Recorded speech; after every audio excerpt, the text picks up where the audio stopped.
Oromoo koo keessattuu shamarran keenya meena dhageeffadhaa. Wanni kun isin fayyadaa sheera waliif godhaati. Macayyoon asirratti argitan kuni akkuma keessan dalagachuuf biyyaa baatee jijjiiramuuf biyyaa baatee haa ta'u garuu jireenya biyya ambaa keessatti akkana taatee carraan kun isii mudate jechuudha. Akkuma beekamu yeroo ammaa kanatti shamarran Oromoo keessattuu biyyoota Arabaa kana keessa jiran baay'ee rakkoo hamaa keessa jiranii miidiyaa irratti gabbaanii rakkoo garagaraa himatan.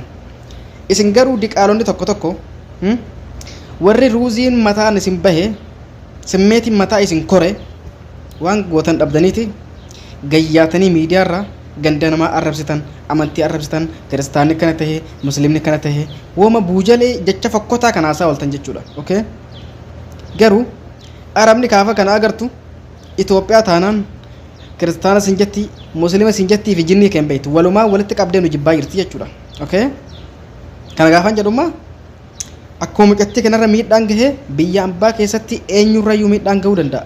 Har'a gabbaatee mana namaa keessa waa arrabsita borosoo kaatee fooqii irraa madaamiin gasi darbatte namni quba si qabu hin jiru. Osoo biyya namaa kana keessatti miidhamte namni quba si qabu hin jiru.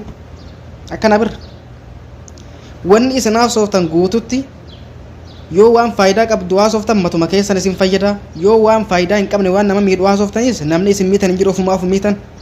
Kanaaf ana akka abdi smartiitti dhaamsin isiniif qabu jiraate biyya ambaa keessatti wal arrabsuu dhiisaati sagalee waliif taati wal jajjabeessaa warra rakkoo kana keessa jiran kana gargaaraa yoo dandeessan. Okay?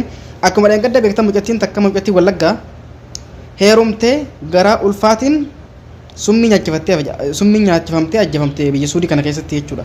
Intala san maal tokko ajjeesas hin beekamu miti amma eenyutu beekame.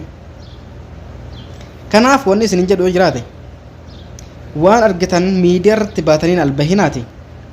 Rakkoo keessa jirtan kanaaf yaa Rabbi nurraa gahee nurraa dhaabi jedhaati miskiinummaa hiyyummaa biyyarraa isin baasee biyya Arabaa keessatti hoolaa isin godhee gandaa wal arrabsitanii amantaa wal qeeqtan kana Rabbi isin irraa jijjiiru. Ofii keessaniifuu Rabbiin dachin isin zoortee jireenyi isin saqqalee biyyarraa baatanii biyya ambaa keessa jetteessaniiti waa'ee gandaa waa'ee amantii waa'ee namaa sooftan.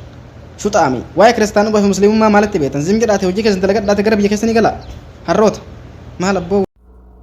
Dhugaa dubbate obboleessi keenya kun obboleettii keenya kana viidiyoo ishii dhugaa dubbachuuf viidiyoo ishii gubattee hedduu takka argee lapheen koo na cabe obboleewwan koo hedduu lapheen koo na cabe maaliif hoo jettanii mucayyoon kun akkuma anaati akkuma si'iiti biyya ormaa keessatti nan hojjedhettee biyya ormaa dhuftee biyya ormaa keessatti immoo wanti kun ishii mudate jechuudha.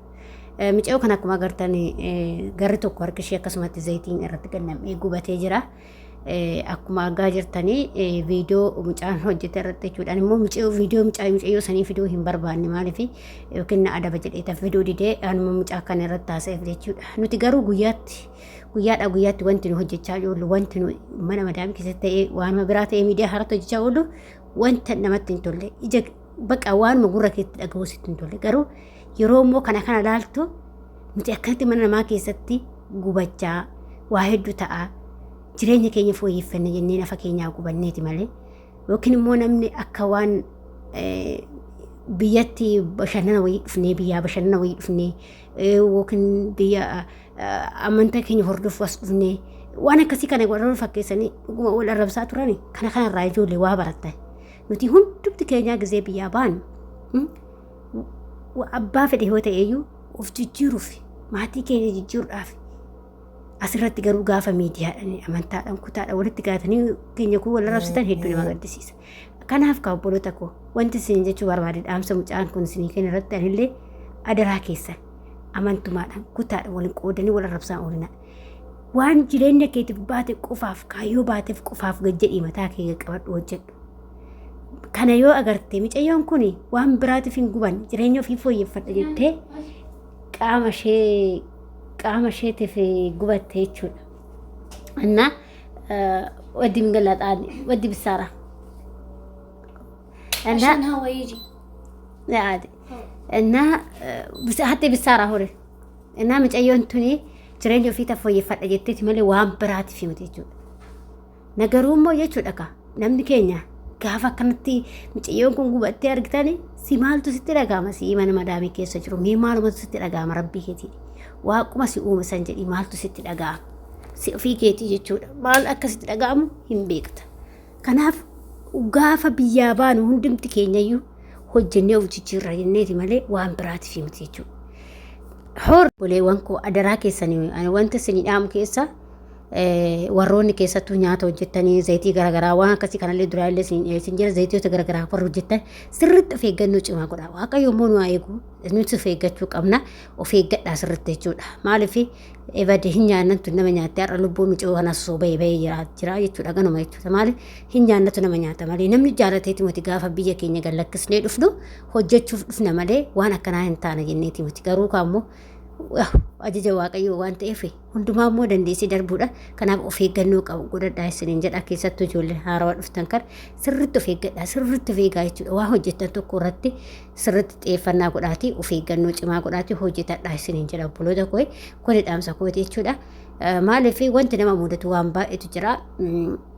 Ani garuu harkillee yeroo tokko garuu baay'ee naaf wannoon jenne wanna kaawiyyaatu na gube jechuudha. Harka kiyya kana labbuma na godhe baay'eellee miti garuu narraa qunca'eetuma bakka haganni nama gubuu haganni nama dhukkubuun beektaa hundi isaa kichalu wanti biddi nama gube kaawiyyaa akkatu na gube jechuudha. Ani biyya kana dhufee kaawiyyaa bichaa na gube dhugaa waaqayyo jibbachuudhaaf na yaadadha yeroo wayii aaddisiidha yeroo sana akkumaan biyya kana dhufeeni ani gaazii kana qabsiisuun beeku beekaa waan tokko walirraa baranna ijoollee gaazii kana qabsiisuun beeku biyya Saudi Arabiyaa keessatti kan shaashii uffatteeti kan hojjettu shaashii uffatteet hojjetta.